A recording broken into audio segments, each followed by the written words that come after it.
Alakonya, and I'm a Rhodes scholar and a third-year PhD in oncology at the University of Oxford.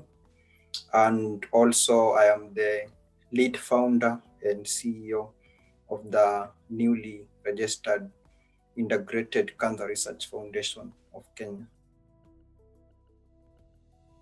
I was born in Naya village, that is Butere sub-county, Kakamega County, and that is where I grew up until I was 18.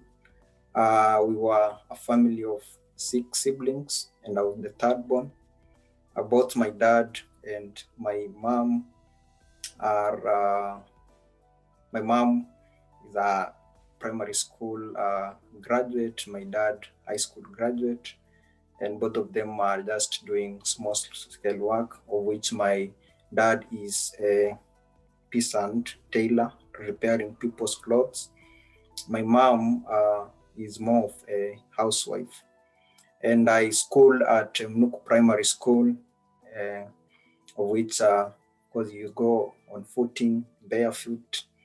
And then I went to Lunda Secondary School, which is also just in Butere, but you had to walk for like 1.5 hours before you arrive to school, and then of course come back in the evening.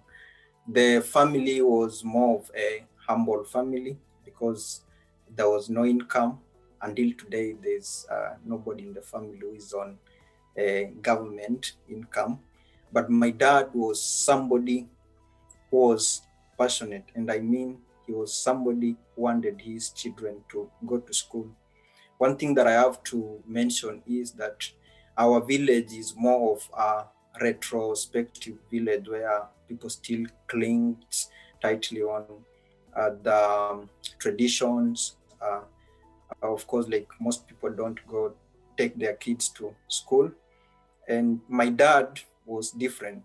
Even though his father died when he was 9, and they went through a lot of challenges, he always wanted us to go to school. And he managed to do that largely through borrowing money from people. I remember he used to tell me that I would rather be arrested for borrowing money, but ensure that you people are able to go to school. And also, as I mentioned, he's a small-scale tailor, which most of the time is repairing people's clothes. So that is also one way of raising a living for the family. And also, we have like around 2-acre land. So sometimes we used to lease land to people, and then they can give him some money to pay school fees for us. And he helped all of us, that is our siblings, all of them to go to primary school, finish high school, and I became the first one to join university. Also, the fourth one, that is who was born after me, is currently doing his degree at Technical University of Mombasa. And then the second last born, he will be joining the Kenya Navy very soon. And then the last born is joining the university. So all this is not because of money. It is because our dad wanted us to get education. And even though he didn't get a chance to go to the college or the university, even though he was not employed, he worked so hard to ensure that at least his children can manage to get education. So that is all about our family. That is a tough question, but my interest in the field of medical science started when I was in my last year of primary school. My great uncle was diagnosed with esophageal cancer, and we lost him. That was in 2006, and we lost him in 2007 when I was in Form 1. And I think it was a very painful experience and moment, because like we couldn't get enough money to take him to hospital, so he had to endure the pain. And that experience germinated in me a seed to venture in the medical field. Initially, I wanted to become a medical doctor, but I went to a school where the probability of joining university or getting an A, let me say the probability of getting an A was 0, because out of more than 100 people who, 100 students who enrolled in Form 1, only one used to join university. So the first student to join university from Lunda Secondary School was in the year 2006, one person, 2007, one person, 2008, we had also one person, 2009, one person, and in 2010, 5 of us managed to get a score to join university. But until today, we have never produced a doctor or a lawyer. And that is how my dream to become a medical doctor vanquished. And then, because I had achieved a grade to join university, I started thinking of what should I do, and that is how I identified the degree at Technical University of Mombasa, that is Bachelor of Technology in Industrial Microbiology and Biotechnology. And it caught me that I can do something to help the people through research. That is through medical research. So I went to TUM and then I did the degree. I really worked very hard. And it was during the time at TUM that I discovered this degree to do what, to progress and do something like cancer research and contribute towards saving people's lives and of course prolonging life. So that is how I identified my current career. I cannot say that there's somebody who motivated me to become a scientist. As I mentioned, the source of my passion was through the experience of my great uncle being diagnosed with esophageal cancer and then succumbing to the disease just within 1 year of being diagnosed.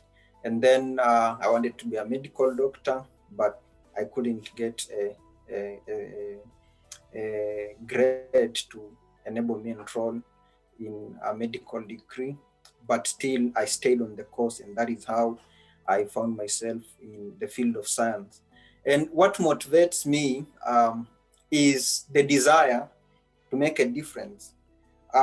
Like the problems in the society. When I see people in my country dying from cancer, people presenting with late stage disease, that is late stage cancers, people being unable to receive treatment, that is what motivates me to even work harder. And I think my passion to pursue oncology came from the fact that in our country, we have ever increasing number of cancer cases, high mortality rate, and there is a big problem.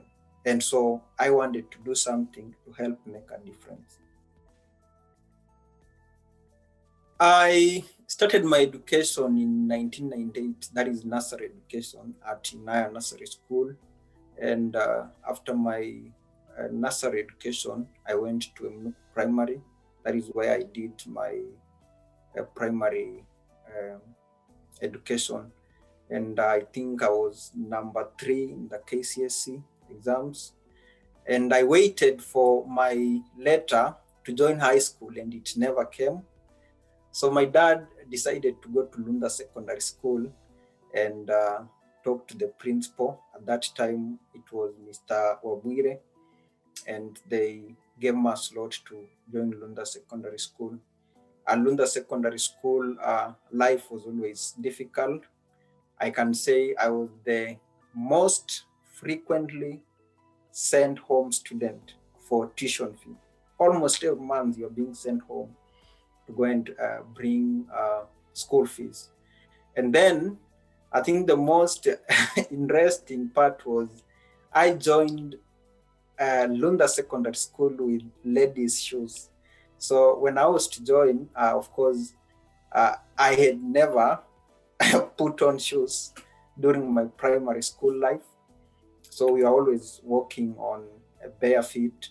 And so it's always a requirement that in secondary school, you have to buy the shoes.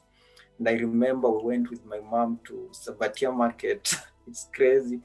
And we were buying the shoes.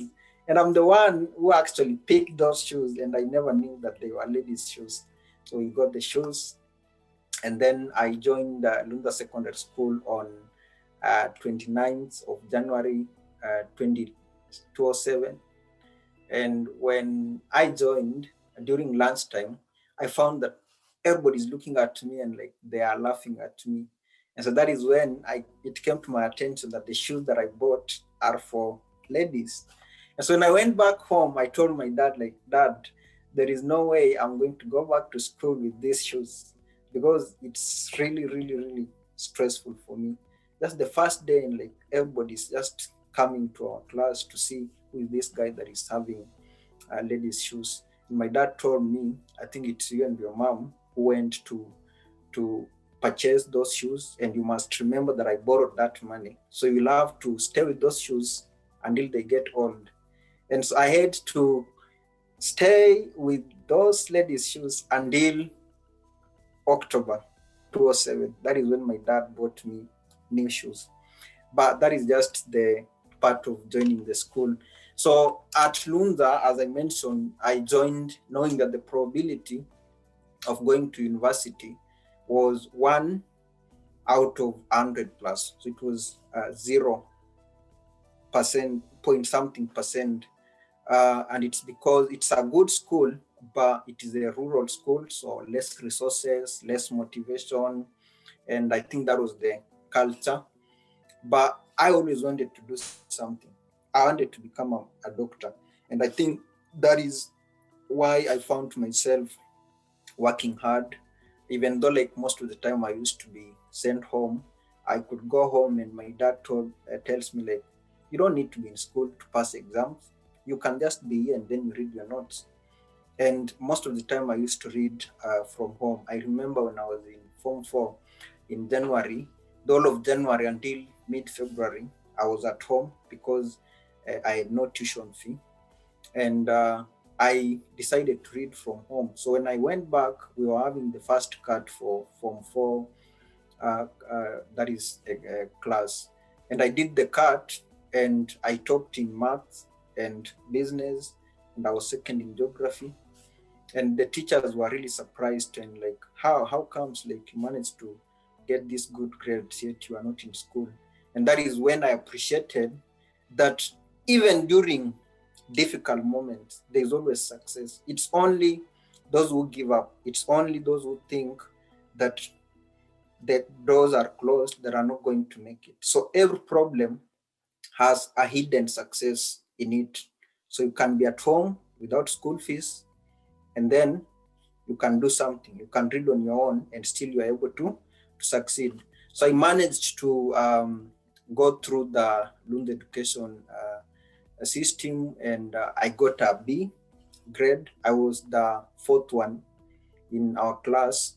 So 5 of us managed to get a slot to join university. By the time I finished high school, even though the tuition fee, that is the school fees per year, was 12,250, I had a debt amounting 21,000 and something. So meaning that almost 2 years I never paid school fees. That's why most of the time I was always sent home. And then after that, I joined university, that is Technical University of Mombasa. And I remember my dad took me to the bus at Kakamega Coast bus station. That was the first time I am traveling from the village to the city. It was on 8th of January 2012. And when the bus was about to leave, my dad came to the bus where I was sitting and he told me, Hudson, you are leaving, going to Mombasa. I'm not going to be there to take care of you. I'm not going to be there to police you. I'm not going to be there to check whether you are studying or not. You are going to be alone. But if there's something that you must remember is you're the first person from our family to ever join university. You're the first person from our village to ever join university. So you are the light of the village. You are the hopes of the family. So if you are going to play there, then you are going to fail us. And even your siblings are also going to live the same life that I went through after my my father died. So I hope that you will remember all these hard and difficult moments that you've been going through, and that will give you a motivation to work. And the other statement that he told me is that you must remember we have no money. So there are days when you might go without food. And I went to the university. Of course, I was receiving help, which could pay my tuition fee. But how do you survive? The only semester that I got a chance to sleep on my own bed when I was at the university the first semester, because it was a requirement that you have to pay at least half of the tuition fee before you get the accommodation. And because I didn't have relatives in Mombasa, I had them, but no one was willing, of course, to host me. I had to get a hostel. And so my dad paid for the hostel. So I had to survive on 500 shillings. And also my elder brother was a plumber. He could only send me not more than 500, so 1,000 shillings. So life was proving to be difficult. And I think I started to survive. The following semesters, that is second to the eighth semester, those semesters, most of the time I just used to sleep on the floor. Like Mombasa is really warm, so you just sleep on the floor. But if there's something that I was really happy with, there was water, so I could shower, and then there was electricity. I could read as much as I can. And I will repeat, every problem has always a solution in it. Because I was surviving in other students' room, it means that you cannot sleep before 12 a.m. So you have to wait everyone to sleep, because you can't be surviving and like you just sleep very early, because people will pop in and like you don't want everybody to know that you are surviving. And so I used to sleep late. Also, you have to wake up very early. And now the problem was I didn't have a place to sleep. I didn't have enough money. So what was the success in this problem? That because you cannot come to sleep early, you can use that time to read. And I really worked hard. And at the end of my time at Technical University of Mombasa, I was the only one who got a first class in our class. And it was during this time that I also identified that I need to go and study abroad. I want to study something that can help me save lives in Kenya. And I started applying for scholarships when I was in second year. I applied for one scholarship, the Westminster University Scholarship, and I failed. In third year, I failed. In fourth year, I applied for Chevening and Commonwealth. I failed. And in 2016, I finished my undergraduate studies on January 19th, 2016. That year, I'm a believer. So I remember when we finished the last paper and the classmates were taking the photos, I just rushed to my room and I told God, God, thank you. You have led me through this journey. And I got what I wanted when I came here. That was a distinction. Now this year, I don't want to know the kind of job I'm going to do. What I'm going to focus on is getting a scholarship. And in 2016, I applied a total of 9 scholarships, most of which were rejects. But the Rhodes scholarships came through, which is the best scholarship in the world. And that is how I got a slot to come and study in the UK. I did my Masters of Science in Cancer at UCL. And then I came to Oxford in 2018 October to begin my current PhD, where I'm focusing on developing PET and SPECT imaging agent for pancreatic cancer diagnosis. In terms of work, my first job that I did to earn money, it was in 2011. So I finished my high school in 2010, and in 2011, when I was still waiting for the opportunity to join university, I was at home. I didn't have a phone, and I wanted to have a phone. So the first job that I ever did was to go and dig out the pond, the fish pond. So we had the CDF projects where 10 people can dig. I remember very well. It was around close to 30 meters by 15 meters pond. So you have to do that in 10 days. So each day you are paid 250, which means that you earn 2,500. And I did the job. I got 2,500 and I bought my first phone, which was Alcatel phone, like the small one. So when you, of course, it was a 2G phone, but like it had some apps to help you to access internet. So if you are logging on Facebook, I remember I joined on Facebook. It was July 2011. That is when I got the money. So you have to log in and you wait for almost 20 minutes before you can see anything on Facebook. So that was the first job. And then after that job also came another job where the CDF still was trying to connect the water, that is the CDF water, to homes of affluent people in our villages. And so like we were kind of digging out the terraces where they will lay the pipes. I also did that job. I earned some money. That helped me to buy some of the stuff, because my dad really never cared about what you put on. He only cared about education, because he always said, it is this education that will get you the clothes that you want.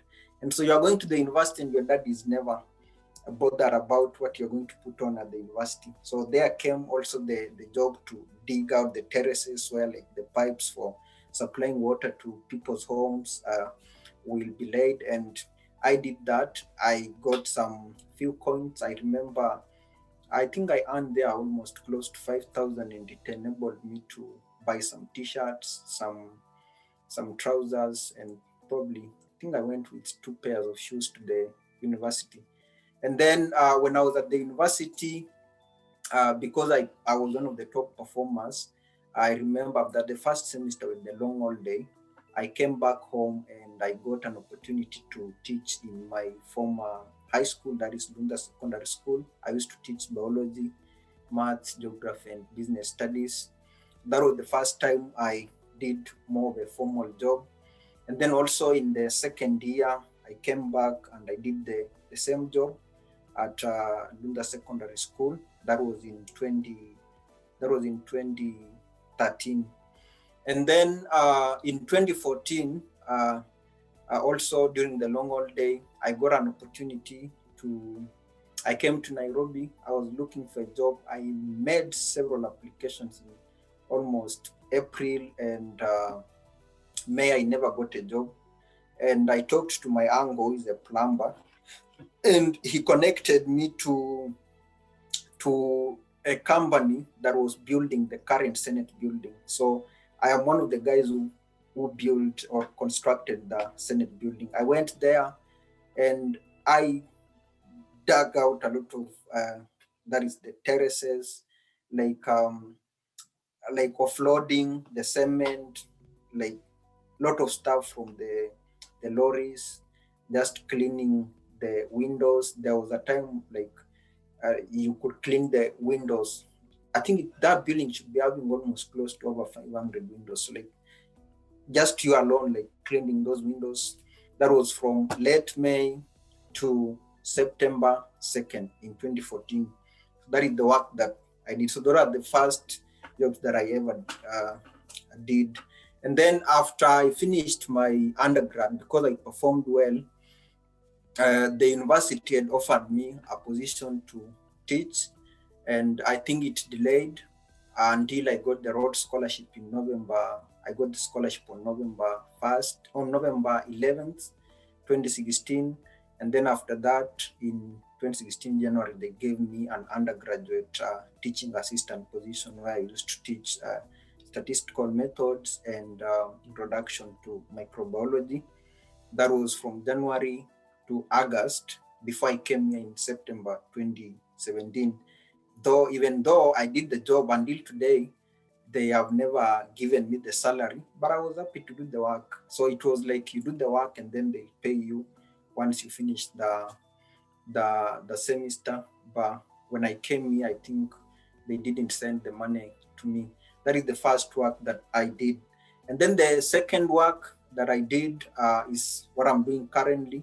that is I founded the Integrated Cancer Research Foundation of Kenya in 2018 January, when I just and I remember very well, I started the organization as an online platform to educate people about cancer, just posting information about cancer, posters, questions via social media on Facebook. And then as we continued to progress, I think most people started developing interest in the organization. I recruited a number of people from Kenya. Some of them were driven by monetary motive, so they couldn't stay. Some of them came with status quo. They even didn't understand much about cancer research, but because they were lecturers, like they saw me as a young person, so we had disagreements and they had to leave. And until today, I am the CEO of the organization. So currently we are a team of 37. I have managed to bring all of them on board through social media, just posting. So in 2019, we started cancer awareness events. We have a number of biomedical graduates, medical students, nursing students in Kenya who developed interest. They joined as volunteers. And then we started having grassroots physical awareness events in Nairobi, because we work on no finance, so we don't have any source of finance. The only thing I used to do is, because at least the scholarship gives me some few coins, I could send them sometimes the ticket to the awareness center and buying them some lunch. And because we are posting some pictures of the work on social media, so many people developed interest, and I got in touch with them. I interviewed them, and they came on board. And the pandemic has really caused many people to lose their lives. So many families are suffering from stress and from financial difficulties, and it's really, really painful. But I can say one of the things that I benefited during the pandemic is because I started being involved on social media frequently, because I'm not going to the lab. It caught the attention of so many people, because most people at home, I think everyone was on social media to break down their boredom and probably to engage with the world. And when several people started seeing the post, they contacted me, I talked to them. And that is how I managed to get 3 postdoctoral oncology researchers at Oxford, 4 PhD students at Oxford. I've got 2 guys from USA, and also I've managed to talk and bring on board 4 Oxford professors and 1 professor from University College London as external advisors. And all this work is being done for free, because we have managed to register the organization, to come up with the constitution, to come up with the overview document for the organization. Right now, like, we also have the awareness events. Even today, as I speak, like, had an awareness event in Mount Kenya, at Mount Kenya University, and they are working out of passion. And if there's something I can tell anybody out there, is that if you cannot do something for free, then don't expect to do that thing even better when you have money. So if you can do something for free, it means that if you are given a chance to expand your knowledge and skills, and then if you are given resources, then you can even do that thing very well. And probably the other thing I can tell is, of course, if you are passionate about something, then you can't help to drive away from it, especially if that thing is meant to make a difference in the society, to change people's lives, to save lives, to prolong lives. Then you always stick to it and work hard, being persistent, regardless of the challenges, whether like you're going to get negativity from the people, whether you're going to be sick, whether there are no resources, you stick to the course. One day the organization will work out. One day the job you are seeking, you'll always get it. If you are looking for scholarship, you'll always find it. The only time you fail is when you give up, because winners never quit and quitters never win. So that is a little bit about the job. that I've done for the past few years until today. So as a PhD student at Oxford, I am working with my supervisor, Professor Bart Cornelissen, and his research focuses on developing radiopharmaceutical for imaging cancer. And what I'm doing here as a student researcher is I'm developing the PET and SPECT imaging agents for early detection of pancreatic cancer. As it stands today, pancreatic cancer is the most lethal form of all cancers because it has got the worst 5-year survival rate of less than 5%. And the reason for this is because majority of the patients usually present at hospital with late stage metastatic disease, which is one resistant to the conventional therapies, and of course it cannot be cured through surgery. And less than 20% of the patients who qualify for surgery, at least they have got a favorable survival rate of approximately 30%. So what does that mean is if we are able to detect this disease at early stage, that is before stage 1, we are likely to improve the dismissal 5 years survival statistics from 5% to close to 30%. And so my project is focusing on developing an antibody-based and peptide-based imaging agents for imaging pancreatic cancer that will enable us to detect the disease before symptom manifestation. And then if we are likely to do that, then of course we'll be able to improve the detection and also the survival rates after treatment. And then some of the challenges you face as a student, I think I failed to mention during my introduction that I'm a dad also. I got my wife, she's with me here. I think you saw when the interview was starting. That was in 2014. I remember we met exactly on 8th of October 2014. She had just joined Technical University of Mombasa to pursue a bachelor's degree in commerce, that is finance option, and I was in 3rd year. And then when we met, and then we started dating. After a few months of dating, things happened, and then she got pregnant. So we got our firstborn when in 2015, that is in October, with a lady or a girl called Charlene. And then after getting the scholarship in 2016 November, I think she got pregnant again, and we got a son who is currently 3 years. His name is David.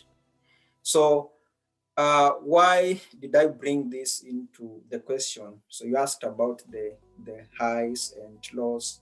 I think the challenges I have faced was I first traveled to UK on 16th September 2017.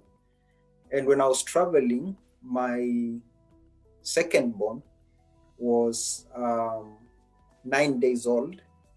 And then the firstborn was 2 years. She was turning 2 years. I think she was a few days from turning 2 years. And at that time, we got these kids. When I was leaving Kenya, I left when we were sleeping in a single room. And it was on, I think it was on almost a 1,500 Kenya shilling mattress, without a bed, without gas, and all that. And so when I was traveling to the UK, I had those difficulties. So one, you are leaving a young family and you are not established. So I arrived here and like there are a lot of stresses. So I had to, of course, the scholarship is really good to use part of my finances to support them. My wife was still doing her undergrad. So I think the main source of stress was her managing the kids alone, and of course I being away from the kids because she had to go to school, and then we have got two little kids also to take care. We managed to get a nanny to help them, but it's really difficult parenting from far. It's really difficult. So that is the main source of stress that I had, or I have always had during my stay here at Oxford. In terms of highs, I think the project is going very well, and I am 100% sure that I'm going to finish my PhD on time, that is by 2022 September. Also, a very helpful supervisor. And I think the other thing that has been giving me a lot of hope is the organization that I founded. It is now registered, it's established. I've managed to bring on board very passionate and skilled people who want to see the organization running and helping the people of Kenya and Africa at large. And I think it has been a very big source of motivation for my PhD and for generally for my life. And for my wife, she managed to get a chance to come here. It was November last year. So at least also like I don't feel lonely like it was, but still the kids are in Kenya, in Kakamega. They school at Kakamega Hill School. They stay with my sister-in-law who has a nanny, and we communicate via Skype and sometimes WhatsApp video call. So it helps, but of course we are living without them. For that, one thing that I want to tell you is that, or to tell everyone out there is, if you really want to succeed in this world, is focus on the future. Have a plan. Have a plan. That one, I just want to tell you, you need to focus on the future. Why am I saying this? Is those who focus on yesterday or the problem that happened in the past, they will never easily succeed in this world. Of course, we want to focus on the solution. So why is it that I failed this exam? I need to work hard so that in the future, I need to pass the exams. But if you focus on thinking about the problem, if you focus on like the past, then you forget about the future. So I always try to have a plan for my future. Like when I was in high school, I was already thinking about going to study abroad, but I never knew how can I get abroad because I was from a village. I never knew about scholarships. And so when I got into the university, when I was doing my undergrad, I knew I want to get study abroad. That was a motivation that enabled me to work very hard to get good grades to help me to apply for a scholarship. And so that is how I managed to get the scholarship. And so what are my future plans? One, I want the organization, that is the Cancer Research Organization, to become successful. It's already registered. It's already active. We are educating, enlightening the people about cancer through grassroots outreach sessions. But we want to do research. It's a huge gap in the country. We want to improve the quality of cancer care in the country. Majority of our cancer centers are in Nairobi. How can we ensure that people in probably in Mandera, people in remote and local regions can also have quality cancer care within the area that they can easily travel to without having to think about the bus ticket to Nairobi, and of course there's always congestion there. And so, as I mentioned, my future is to see Cancer Research Kenya becoming a success, but I don't want to live in Cancer Research Kenya forever.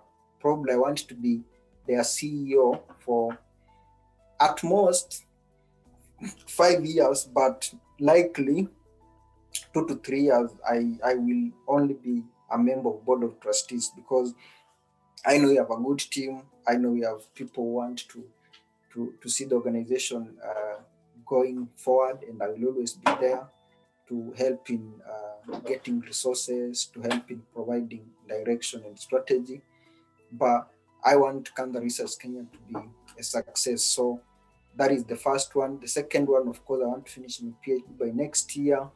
And my major area of interest is how can Kenya, how can Africa also have access to affordable, cutting edge, safe, and effective cancer therapies. Because the truth is, almost all the biopharmaceutical companies, they are in developed countries, and they produce those drugs. But how many of our people are able to have access to the novel therapies, personalized medicine, immunotherapies? I don't think like any Kenyan, an average Kenyan, is able to receive such kind of treatment. We still rely on radiotherapy, of course, it saves lives, and the conventional therapeutics that were discovered so long ago. But with the advent of personalized medicine, where we want to ensure that we are giving a patient a drug that is likely to help him, and also it is likely to be safe.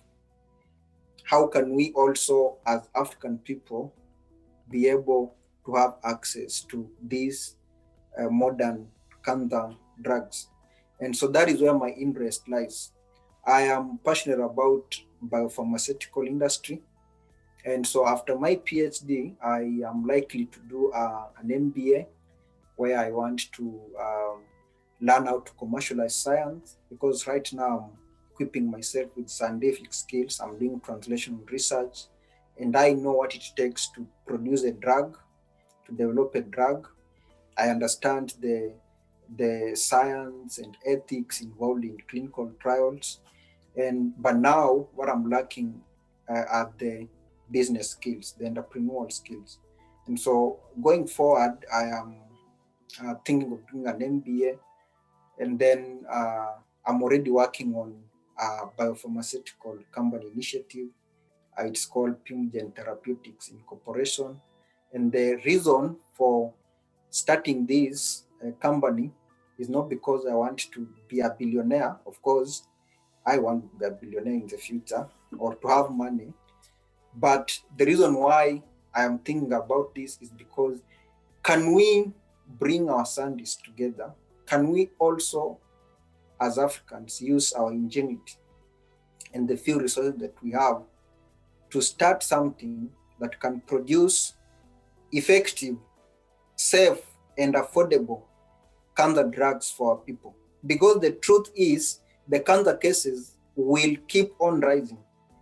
That is the truth, because of lifestyle change. Like, so many people are drinking alcohol, so many people are becoming obese, so many people are smoking.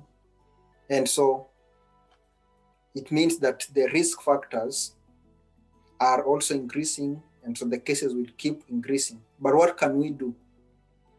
Through awareness, we can help to shape people's lives, to support them to make positive life changes, which can reduce the number of cancer incidents.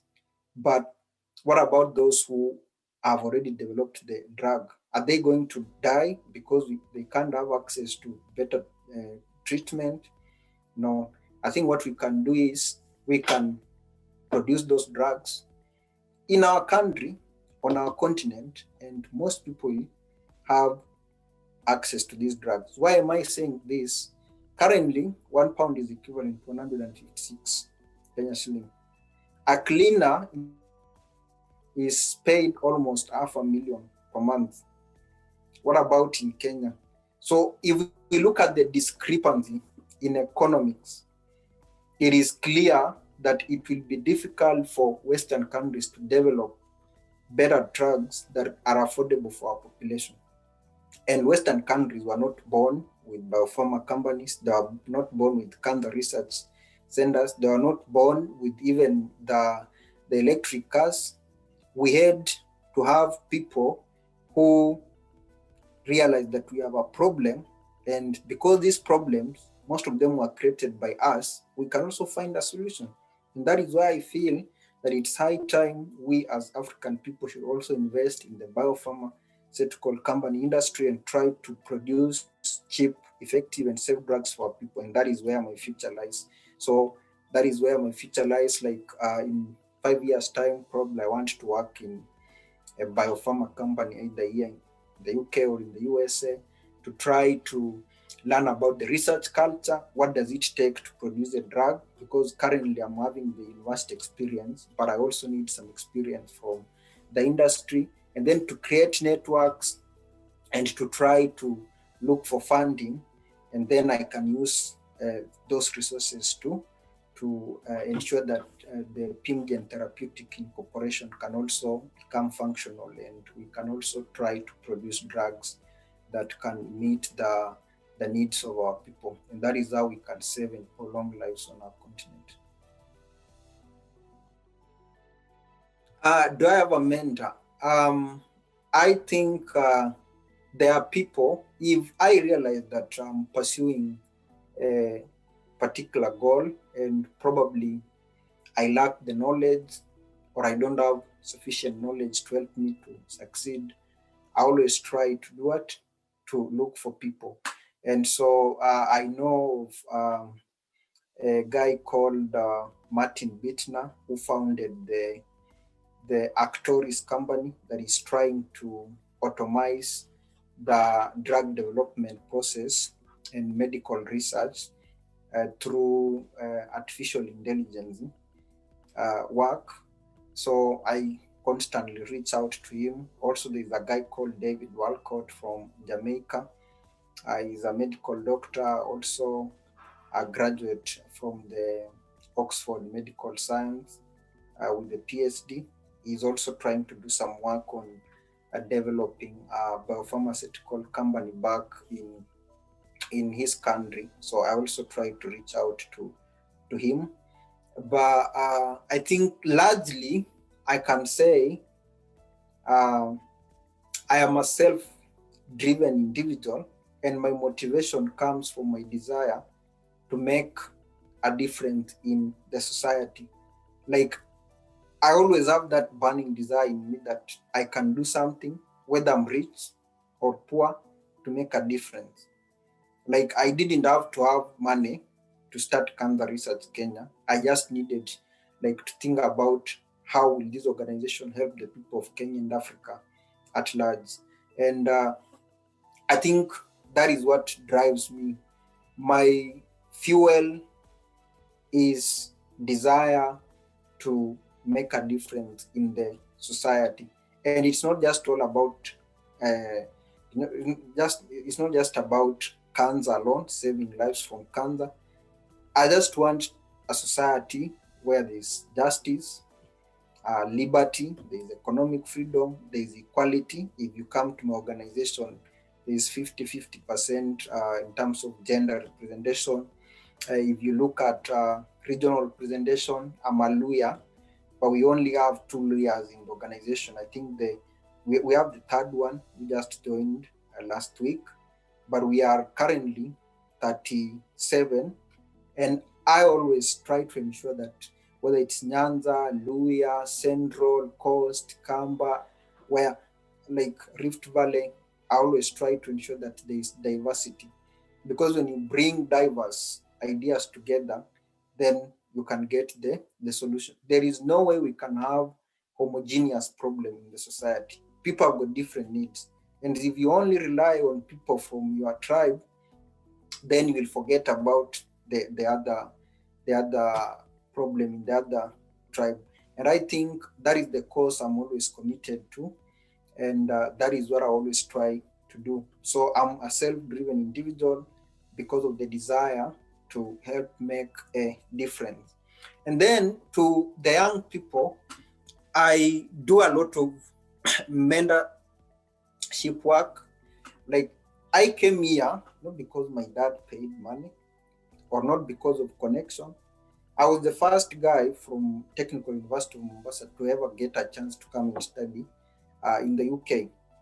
And at the same time, to study at Oxford or earn the Rhodes Scholarship.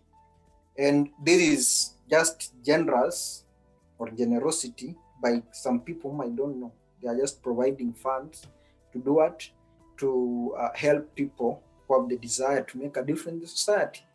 And so the thing is, I always appreciate that I'm whom I am because in primary school, my dad used to borrow money. When I was in high school, same thing. In the university, I think 70% of my survival was through borrowing money from people. Hey, like today I'm broke. Can you get something from me? And then, so I appreciate the value of generosity. And also, I know that the fact that somebody like me from Mnuk Primary School, Lunda Secondary School, to Technical University of Mombasa managed to get to Oxford, it means that we have so many people in Kenya who can also make to Oxford, who can also become oncologists, who can also achieve these great goals, but they don't know that they can make it. Because you always need light to be able to see where you are going. So if there is no light, then you can never manage to make it. And so that is why I've endeavored every day. I think I've got a bunch of almost over 100 people, and I don't choose whom to communicate to. Whether it's through LinkedIn, hey Hudson, I am looking for a scholarship. Can you help me? I always reply and get in touch with them. So like I've got so many people from different regions of Kenya, from West Africa. I think the Nigerian guys are always very ambitious. I've already helped two of them from West Africa to get scholarships. One of them is here at Oxford. One of them is in USA, in Kenya. I've helped they should be around 9 people to get opportunities to come and study abroad. Several of them managed to get to the interview stage. They didn't get the opportunity because sometimes you can get to the interview stage, you don't get. If you give up, you'll never get it. But if you try next time, you will always get it. And so one thing that I always do is to mentor the young people. When I come to Kenya, I have to go to my school. I have to go to schools in our region, that is in our village. We have Inaya Nursery School, Inaya Secondary School, we have Dunga Secondary School, we have St. Patrick's Catholic School. So I always go to those schools freely just to talk to those students and tell them like, you can work hard from this school, get to the university and go to study abroad. And so that is one thing that I do most. Like apart from my PhD, apart from managing the cancer research organization, I have endeavored my life to ensure that I can at least help other young people out there to also be able to focus on their goals and be able to achieve and also make a difference in the society. So anyone out there like who is looking for scholarships, just about scholarships, just about life. I'm not like superhuman that I understand everything. I always try to use my life experience because there was a time I was sleeping on the floor at Technical University of Mombasa. There was a time when I was in high school, I was being sent home every month. And so there are people who are going through this and they think that they cannot make it. So if I talk to these people and then they be like, and you are at Oxford, then I think I can also make it. So that is one thing that I always do. Like I always try to mentor people, and it is for free and it is without any form of discrimination. So these guys who messages me, when I have time, I can delay to respond, but I always try to go and check my messages to check why did this person message me? How can I help where I can? Yeah. I think we have so many opportunities, but it's only for those who are looking for these opportunities. Because I know like there are so many Kenyans. Recently I made a post on a Facebook group called Thriving Lawyers, and I think I just shared about myself and the organization that I started in. So many people texted me. And one thing that I noticed is that we have people who did science degrees, they did biotechnology, microbiology, and they be like, I did this course and I don't have hopes. Like, it's not marketable in this country. I'm thinking of doing probably a business course. I'm thinking of probably doing nursing. Can I get a scholarship like that? And I'd be like, I think it's probably because you don't know what kind of degree you did, and you never made efforts to know which opportunities are out there. Because I did industrial microbiology and biotechnology, I remember when I was looking for scholarships, I told my one of my former lecturers that I want to pursue oncology, and he was like, "So why would you pursue oncology?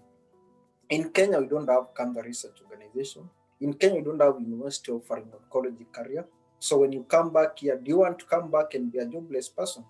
But he never realized that I had already identified that the biggest problem that Kenya and African developing nations are going to have right now is cancer, because the wave of infectious diseases is subsiding, and then for the chronic degenerative diseases such as cancer, it is going up.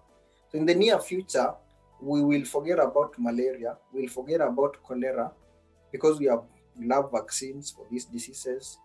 But what about cancer? As I mentioned, the cases are going to keep going up. So we need to do research to understand our cancers and all that. And that is why when my lecturer told me that why do you want to pursue this course, I told him I just like this course. Then he was like, I don't think like it's going to help you. But he never knew the reason why I wanted to pursue. I always feel like if you are pursuing something that is right for you and it's also likely to make a difference, then you cannot lose on it. You can never fail. You only need to be persistent, and you only need to be patient.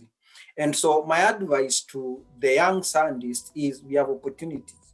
Like we have, if you did biomedical science degree, you can literally like do any master's and PhD in that field. You can do oncology. I did microbiome and biotechnology. I'm doing oncology. You can do like genetics.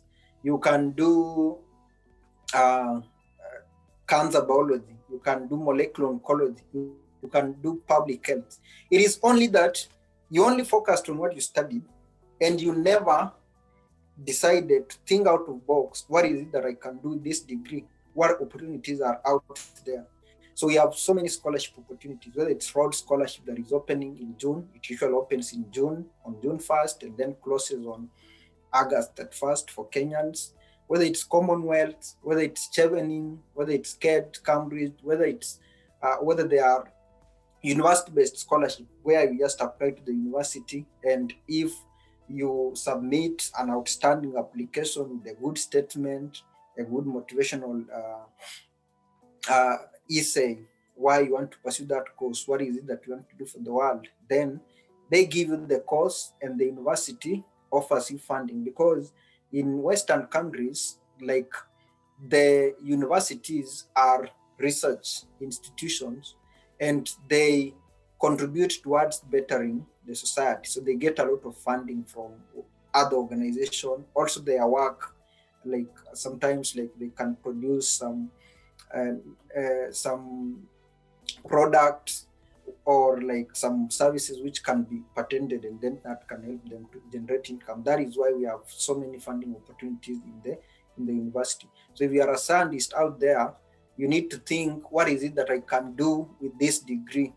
Like, can I do a master's? Can I do a PhD? Go on the internet. Then you need, if you can never take an initiative to go on the internet and try to look for opportunities outside Kenya or even inside Kenya, if you can never think out of box to ask yourself, okay, I did biotechnology, what is it that I can do that is closely related to biotechnology, but not exactly what I did during my undergrad, then you can never know that you can be able to use that degree to advance yourself to the next level of master's and the next level of PhD, and then do something. So we have so many opportunities out there, but these opportunities are not meant for specific people. They are meant for people who are looking for them. They are meant for people who want to make a difference, and people who are working hard with persistency, with patience, and those who have faith in their goals that are going to get those opportunities. So in terms of mistakes, what can I say? I think one of the mistakes that it's a blaze. I think it was a mistake in disguise because it's a blessing and it's something I've always cherished, and I think it is one of the best things that I've ever achieved in life. That was getting kids at early age. I think it is a mistake. Why is it a mistake? Because supporting them, like you don't want to live away from your parent, from your kids. Also, like I was financially unstable, like living literally without any source of income apart from either doing some informal jobs, either as a laborer on construction sites, sometimes just going to the town and then probably you can do something for somebody. I remember I once worked as a houseboy, like to get some money, and the guy even kicked me out of the house because I remember I slept on the stairs for one day. Then the next day, like my uh, clothing and other stuffs like had been thrown out. So I had to do what I had to go and pick them. Then I had to leave, and I think that is what actually helped me to even get a scholarship because I had to leave like from Mombasa to Nairobi, and then when I came to Nairobi, that 2016, the whole of 2016, I got the Rhodes scholarship when I was doing the construction work. I think I failed to mention that because from late April to December to November, when I went to graduate, I was doing the construction work.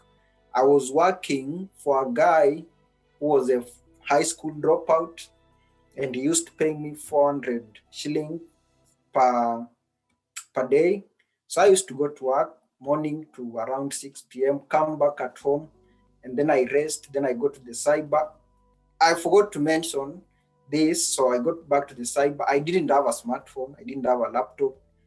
I applied my scholarship to the cyber. So you get 400 and then you take 100 to the cyber. It was 50 cents per minute. So I go and spend there almost close to 3 hours. And then I wrote my statement with the biro. So you go to the house after reading a lot of information on internet, reading other personal statements that people have uploaded on the internet, like reading information on how to apply scholarship, and then come back at home, right? The next day, after you come back from Mujengo, you go and type, and then you do what you also think. So that is how I applied that is how I applied for my scholarship, and of course I managed to get it. Yeah. So the reason why I was doing that job, it is because at that time, of course, we had the firstborn, and we literally depended on ourselves, like for the maintenance and all that. So I had to do the job at the same time. I had to go and apply for scholarships. And you see, like you don't want to find yourself in that situation because this is a mistake I created myself. Like impregnating my girlfriend, getting the kids. You have no source of income. You don't have a house at that time. And so that was a mistake. If somebody was to ask me, at what age should I marry and get kids, I'll tell them 33 or 35 plus. Because you want to finish your education, you want to get a job, you want to settle. You don't want to get a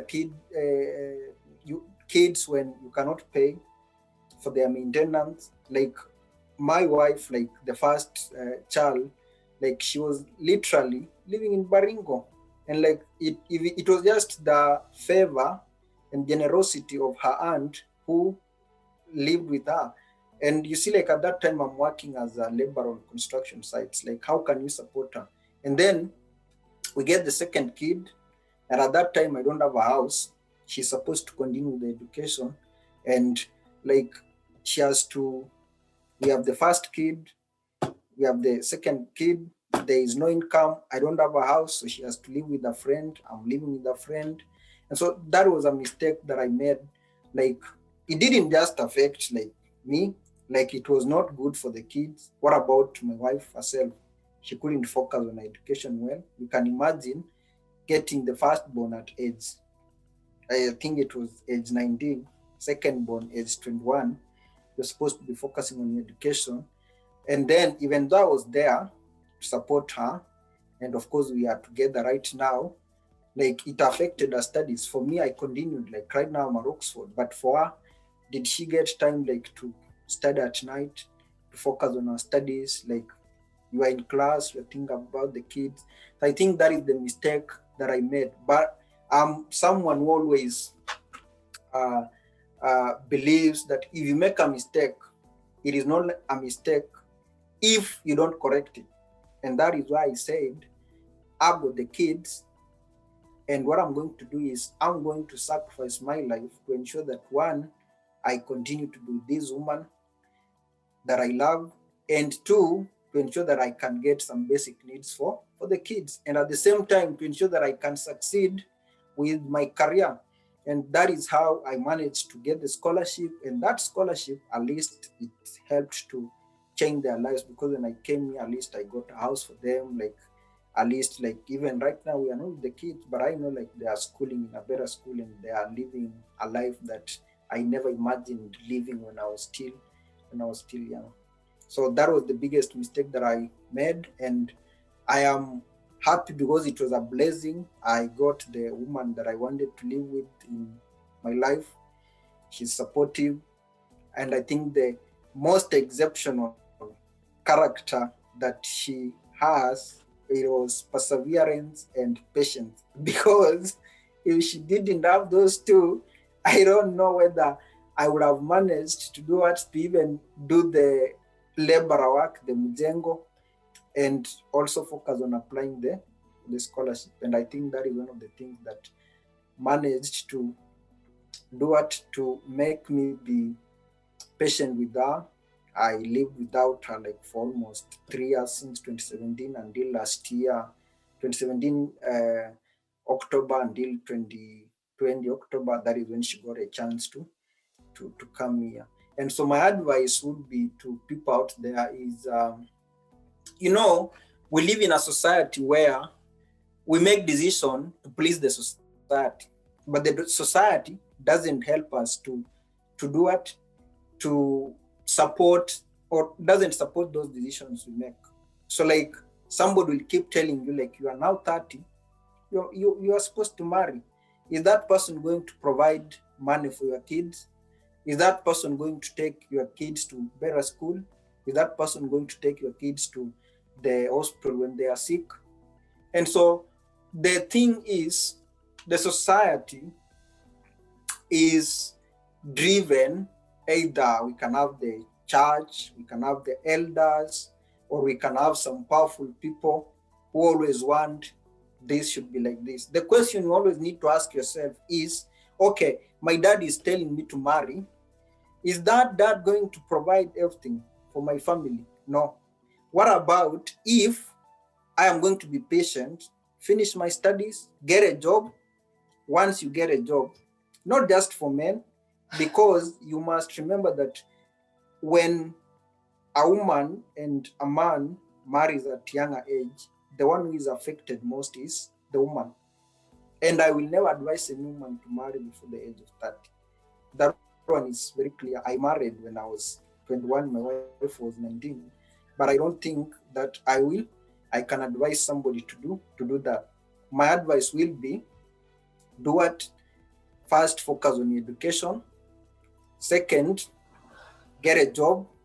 Once you get a job, you are settled, then you can do what? You can marry. And I think every man, every woman I meet out there, when I talk to them, that is the advice that I usually give them. And I think I always get this. I usually read the Bible. So when I was reading Genesis chapter 1, I was trying to assess the events of creation. So how did God create the earth? Did God start with man or woman? So God first started with the sun, which is the light. When we are born, our parents always takes us to school to get the light, because it is that light that is going to show you the direction to help you live a better life. And then after that, if you look at the chronology of events during the creation, He didn't create plants before creating land and water, because the water, the plants cannot survive without water and without the soil. He didn't create the animals before the plants, because what will the animals eat? And then what about humans? He didn't create humans when there was no the Garden of Eden for them to live in, when there were no plants and animals for them to feed on.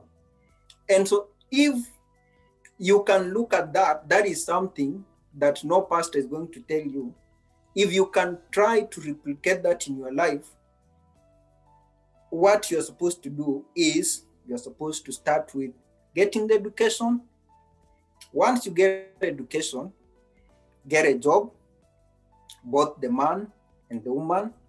Once you get a job, get a place to live, whether it's renting or maybe building your own house or buying your own house, and then start saving, and now you can get kids. So that if you are a man, you are getting a wife when you know that there are these things that in a marriage, they have to happen. And you are in a position to do what? To do that. And then if kids are coming, you're able to support them. And I think if you can read Genesis chapter 1, and then you think as a philosopher, it will help you to shape your love very well. And that is one thing that I always try to advise the people out there. And I think that is how it's supposed to be. Otherwise, the pastor will always tell you, can you imagine God created the earth? Can you imagine the most powerful God? But he won't tell you the chronology of events and how you can apply that in your life. And so the thing is, as I mentioned earlier, is don't let the society to shape whom you are. The challenge with that is, if you decide to deviate from the society, then you become like an outcast, because people will start talking negatively about you. And it's only those who stand strong, who kind of like they create their own thick skin and a soft heart, so that you are open to whatever people are talking about you, the negativity, but you have a thick skin so that you don't let them on. So it is only those who take the course of deviating from the retrospective societal beliefs and practices that are going to become the most potent agents of change in the society. And those are the people who are going to liberate the society, and those are the people who are going to bring change and transform the society. You know, the current world is really composed of very sensitive people. You rarely hear about people such as Marcus Aurelius and the stoicists of the past. Like, even if you look at the debates, like I know you guys watched the recent presidential debates, like they no longer talk about the real issues, real policies that can shape the society and the country.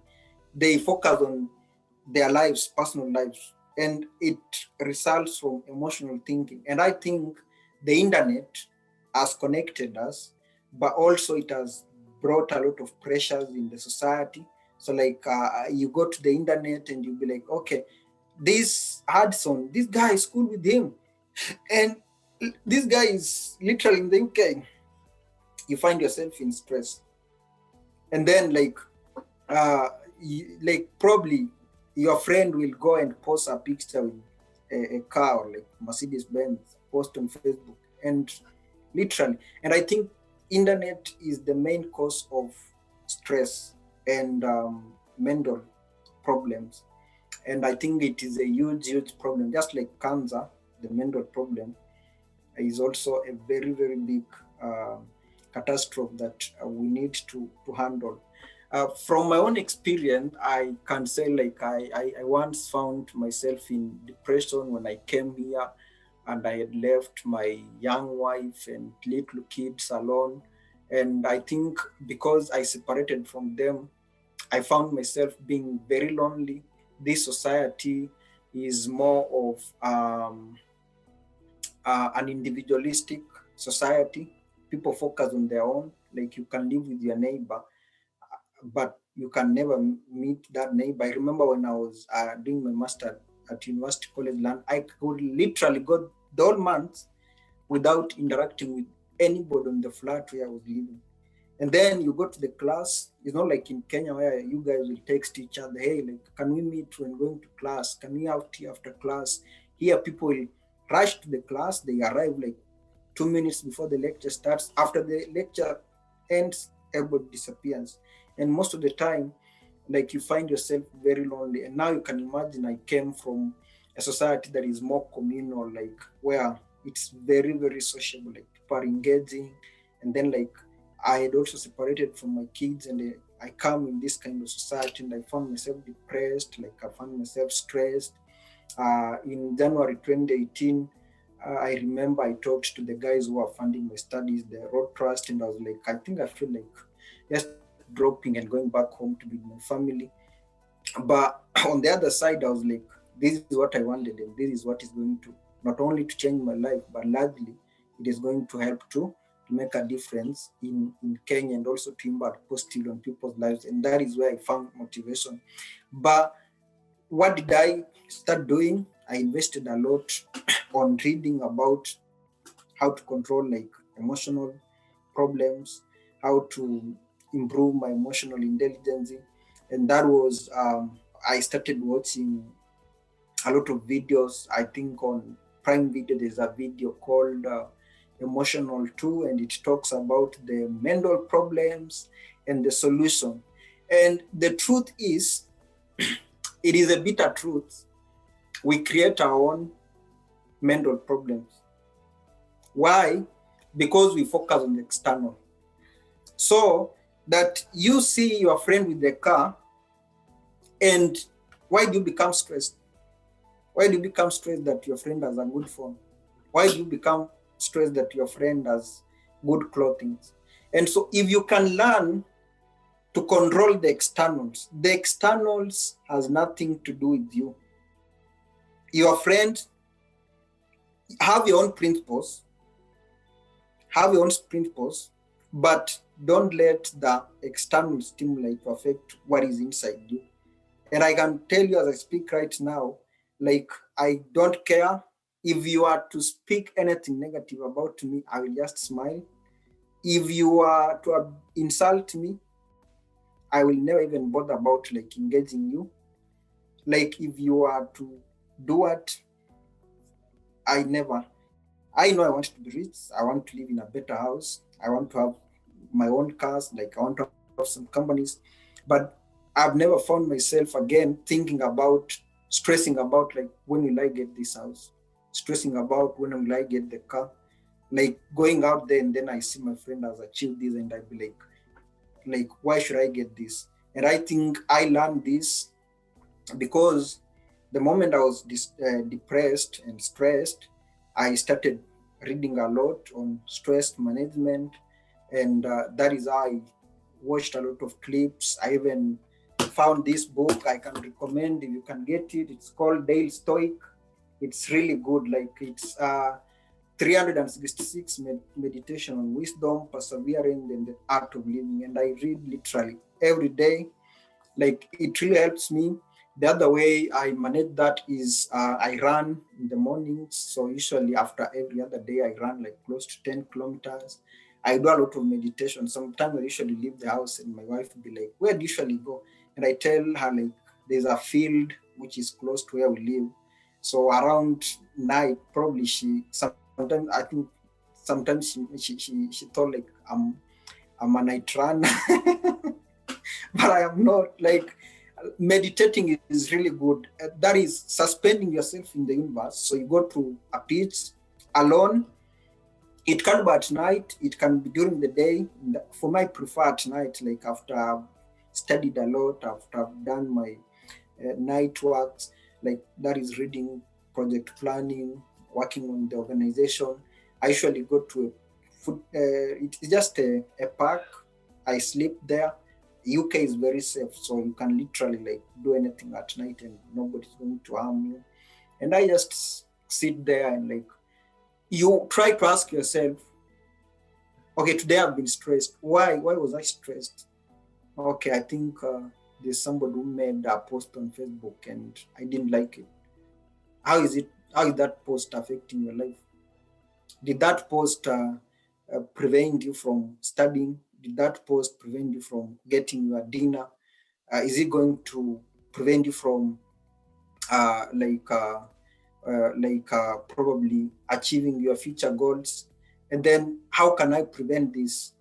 Such kind of, and like, what are the things am I supposed to think about? I think I'm supposed to think about how is this company going to work out? How is my PhD going to work out? How are my kids going to work out? What is it that I can do in the society? And then also reducing the time on internet, because it's really addictive. My first year when I was depressed, like I was on the internet 24/7, and like it was literally increasing. And you see, when you're on Facebook and you post a photo and you get a few likes than you expected, that is a source of stress.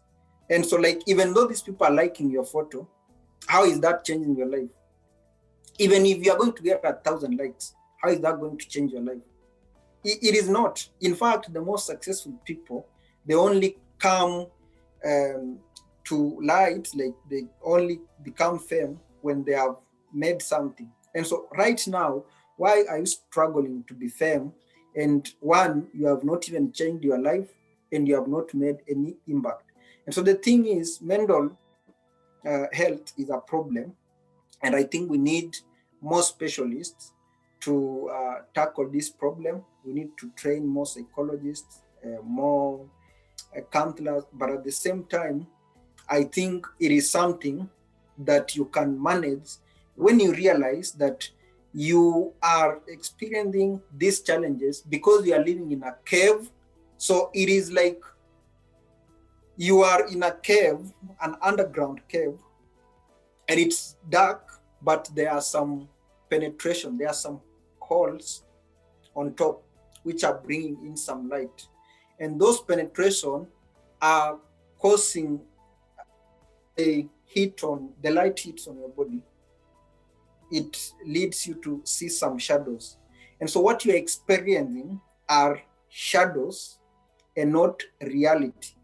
And so if you try to get out of that cave and then you come on the ground, and then that is when you will start realizing, okay, so I was seeing this shadow and I thought it was true. So I was thinking that I've got this problem because of this guy, but literally it was not that guy. It was just something in your mind. And so that is now when you see the light and you start facing reality. So that is how to kind of do it, to handle stress. You need to take time to meditate, to ask yourself question, why is it that I'm facing this? Am I really having stress because of true problems? Of course, if you lose your parent, you're going to be stressed. If you lose a job, you're going to be stressed. If you apply for a scholarship and you don't get it, and you are not a grateful person, you'll be stressed. If you apply for a particular opportunity, you don't get it, and you are not a thankful person, you'll be stressed. Because most people always want to get what they are looking for. And it's really, really bad to have high expectations.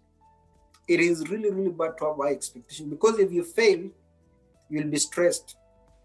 But if you are working hard and you have faith in what you are doing, and at the same time, you have to acknowledge you can either get it or lose. And if you fail, that failure is only going to be permanent if you acknowledge in your mind or accept in your mind that you are a failure. But those people who take failures as lessons, so you apply for a scholarship this time and you are not shortlisted for the interview. Instead of getting stressed and complaining to God or to whoever you believe in, so why is it that other people have been shortlisted and I failed? What you're supposed to ask yourself is, which mistake did I make? And that will take you to even making more efforts. Next time, you'll reach the interview stage. If you fail, then don't say like it was because of tribalism or racism or favorism. It is because probably the other candidate was more qualified because of prior thorough preparations than you. And so what you're supposed to do is you, one, be thankful. Why? You got a chance for the interview. So at least you have got the experience. Next time you go back to the same interview, you know the questions that you expect to be asked. And so you need to do now more preparation. And next time you go, you are more prepared. And of course, you are likely to get. And so the thing is, like, there is no failure that is permanent until you accept it. That is what I'm trying to convey to you. The thing I will give as my last advice is we have problems out there, and there are no specific people to solve this problem.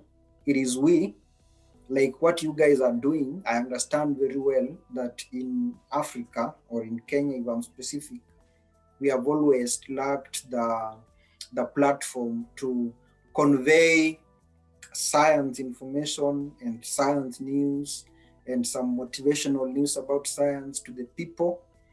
It is only through science and research that a country can develop. It is not politics, let me tell you. Like, without science and research, you can never produce a car. Without science, you can never produce a drug. Without science, you can never come up with better policies to address societal challenges. And so it is only through science, and of course, with the grace of God, who created the earth. God created us and gave us the earth to do what we can do to even make it better. And majority of the problems that we face, we created them. So we want to have solutions. So there is success in every opportunity that you try to pursue. There is always success. Anything that you try to do, like you guys right now, you might think like, oh, we are doing this work, probably like it's not getting the attention that we need. But I can tell you, even Elon Musk in 2001, he was not getting that attention. In 2001, like people are saying we can never produce an electric car. We can never have a private commercial company launching satellites into space. But that is what he's doing. And so identify these challenges, like what you're doing, guys. We are not only going to enlighten the people about science, but you are going to encourage more people on our continent to do what? To devote their life in science. And that is how we'll start addressing the chronic challenges that we have been facing since time immemorial. And the thing that I will always tell you is that if you are passionate about something that can help make a difference in someone's life, in the society, or in the country that you live in, or in the world, then you can never drive away from it. Even if the odds of succeeding are against your favor, always stick to that cause. And I can tell you, with patience, when you are working hard and being persistent in your efforts, you are guaranteed success. No matter how many times you're going to fail, treat those failures as learning lessons, because each failure has a lesson in it. Why did I fail? And then you use your own ingenuity and imagination to try to get the problem, like the reason why you failed. Next time you'll always do better. And with time, you will always get what you wanted, and you'll always make a difference. So you guys, anybody out there, I can just advise, like, you don't need a godfather to succeed in life. You don't need support like from anyone to succeed in life. You need to identify your niche. What is it that I want to do in this world? And then we have a lot of information on the internet. So use that information to read and read and read and understand what you're trying to pursue, and then try to do what you're doing. You might be getting less attention today. Don't be demotivated, because after some time, it is going to reach the whole world that this has been discovered. And that is now when you'll be telling them, that you see what a few years ago this whom I was. Because so many people, let me tell you, so many people really don't know that there was a time, like when I was young, from primary, from school, I was sleeping on a sack with dried grass inside. That was our mattress. Nobody knows that. Like I used to walk on bare feet until I was joining high school. And of course, the only shoe I had when I was going to high school was the school shoes. Otherwise, during the other time, you're always on bare feet. The first time I'm going to the town is like when I'm done with my high school education. And so like no one knows about this life. So many people are always engaged out there, and like they always think like this guy like is really must be coming from a very, very, very rich background. But the truth is, I literally came from humble background. I went to small schools, I went to small university, but because I had ambitions, because I knew what I wanted to do, and because I always try to ensure that every dream that I pursue is a generous dream. It's not just meant to benefit me, it's meant to help one person or two persons of the society. That is what made me to become whom I am today. And I think also that is one of the advice that I want to give you, that don't pursue a goal because you want to be rich. If you are doing it to get money, then you are not likely to succeed the way you want. Do it because you want to make an impact. Because let me tell you one thing. If you are going to start a supermarket with the aim of getting money, that supermarket is not likely to succeed. But if you sit down, you take like 2-3 years doing research to identify what are the needs of the people in terms of the supermarket business. So how many supermarkets do you have in Kenya? What products are they offering? How about their services? How about the employees, the company itself? How are they treating the public? And then now you are starting a supermarket with the aim of satisfying people's needs. Anybody who starts a company to satisfy people's needs, that person is likely to succeed because he has the market. But if you are starting it because you want to become rich and you don't know the market, then the odds of succeeding are very, very minimal. You get the point? I can use the example of Bill Gates. Bill Gates started Microsoft. What was the main reason? It is because he wanted to connect the world. He wanted the people to be able to do their work and to be able to chat and to network just from the house or from the office. That is the same thing that the Apple guy, I'm forgetting his name, the guy who died from pancreatic cancer, Steve Jobs, I think it was Steve Jobs, when he was starting the company, it is the same thing. He wanted people to have a portable computer and phone and be able to do their work and connect from home. That is the same thing like Mark Zuckerberg. He wanted to create one world. The same thing, Elon Musk. How can we reduce or prevent the problem of climate change? We can have electric cars. How can we take people to the space? And all these people had generous goals. They wanted to make a difference. And so if you are pursuing a goal with an aim of making a difference, the one thing that you're always assured of, you already have the market, because you want to solve people's needs and they will give you money in return. That is how your business builds.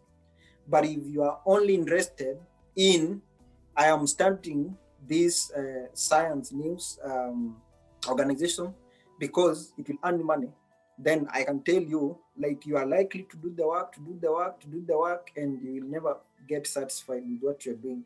But if your purpose is, I want to connect Kenyans, I want to motivate Kenyans to know of what are the things that are happening outside there, and how can I also be part of what is happening, or how can I replicate that in this country? I want to enlighten the society with science news. Then I can tell you that is what is going to take you to the level that you are targeting, that is what is going to make you to achieve the goal. So always try to pursue a goal. Even if you want to become an MP, don't pursue that journey because you want to become rich. It is because you have identified problems in the society and you feel like we don't have justice, we don't have liberty, we don't have economic problems, the education system is not good, like we don't have quality healthcare system. And I believe like I can participate by helping to come up with some better policies which can make a difference in my society. So try to pursue, even if you want to become a teacher, it is not because like you want to receive the government funding, the government money at the end of every month. It is because you want to teach with passion and produce more transformative young people who are going to make change in the society. So every God always pursue it with an aim of I want to produce something that will make an impact and I want to transform the society. That is the advice I can give.